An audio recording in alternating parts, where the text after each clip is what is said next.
3 months on a boat, man. Nothing like it. How have you been? I'm good, yeah. Just talking to everyone else, a head full of questions. Yeah.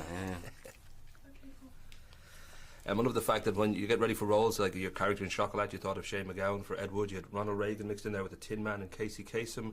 And of course, for Jack Sparrow, you had Keith Richards and Pepe Le Pew and a Rastafarian. And there's been much speculation about exactly where Willy Wonka comes in, where he's channeled from. Some people think Michael Jackson, Bugs Bunny, the Child Catcher. Were there certain things in your mind that kind of inspired it? There were memories, that I had as a kid. Like, I remember watching these children's shows when I was a kid, like Captain Kangaroo and Mr. Rogers' Neighborhood and things like that. And I was always sort of fascinated, even at that age, at the kind of bizarre nature of their, speech pattern.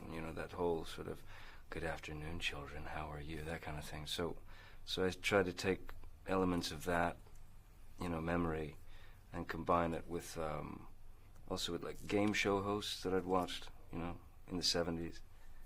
Those sort of perpetually sort of happy, smiley guys, and kind of just that became the foundation. Well, I love the fact that after about a month or so that you were playing the part, you were slightly disappointed that Warner didn't send people down with sticks to tell you to get your act together. What is this? but they did turn up, and you managed to, I think, have a conversation and be a little bit relaxed about it then. Yeah, because there was about a month, that I was expecting the phone calls, where they'd say, what are you doing? You're ruining it, this classic character. So I didn't get that phone call, so it made me very nervous, And then they'd come in for to check out the sets and to say hello and blah blah blah, and sat down in my trailer, and there was this awkward air, and I just said, who was the first to start, to voice his nervousness. There's a little bit of silence, and one of the guys just went, "That was me," So I guess it did freak him out a little. So I felt all right then. I felt I was doing enough. I know that producer Richard Zanuck said it about your role. He said, you give a role like this to Johnny and the result's going to be bizarre. Nothing short of that would satisfy because it's expected of him, which made me think in a way that that's a different kind of pressure then. There's almost, rather than, and you don't want to play it straight, and now there's almost a pressure the other way that they want you to almost push it out, that it would be kind of, beyond the pale a little bit. Is that its own kind of pressures, I guess, too now, in these kind of roles? It doesn't feel like a pressure to me because it's something I enjoy doing. I mean, it's in terms of, the actual process of finding a character, which a lot of times entails observing people, just out there in the street or in restaurants or wherever, just watching people and saying, oh yeah, I'll have a piece of that and I'll have a piece of that, these little gems that you pick up from observations, and I enjoy sort of putting it all into the soup and finding these guys.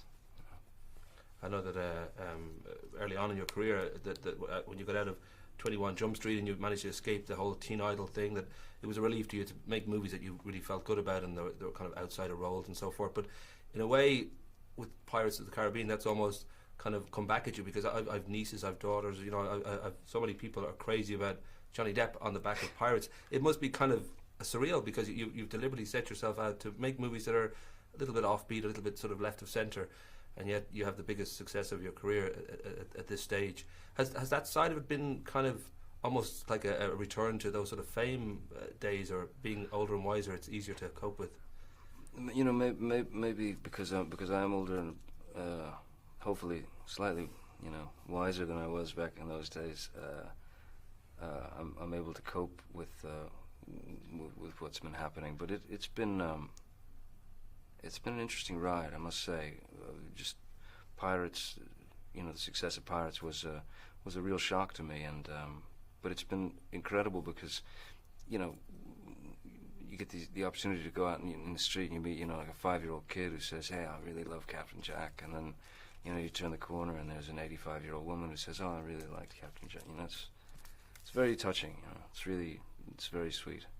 And I've got to wrap up now, so Yeah. very, very quickly I'm going to ask Sure. you. I know that you get your punctuality from your German blood. I think you get your beautiful hair from your Cherokee blood, but all your wit and talent and humour and good looks come from your Irish blood. I don't know whether it's ever been on your mom's side, whether she's ever, or you ever found out exactly where that connection goes back to in Ireland. I never have. Outrageous. I'd really like to, because there's part of the party that says, you'd like to find out that you were related to like Phil Lynott or something, someone great, Cool. I'm giving the friendly finger to wrap up. Cheers. Nice to talk to you. And you. Pleasure. Always